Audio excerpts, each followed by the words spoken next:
So, what's your final recommendation? Sorry sir, acidity. ये bathroom में भी? You look very elegant. बेटा ये रोज रोज नॉर्मल नहीं होता। बस गैस है मम्मी। बार बार डकार आना या गैस को सिर्फ नॉर्मल समझकर नजरअंदाज मत कीजिए।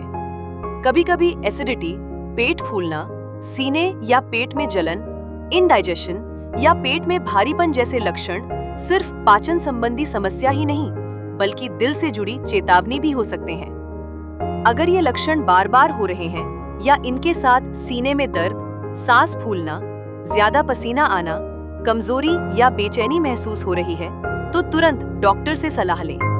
समय पर जांच और सही इलाज बहुत जरूरी है।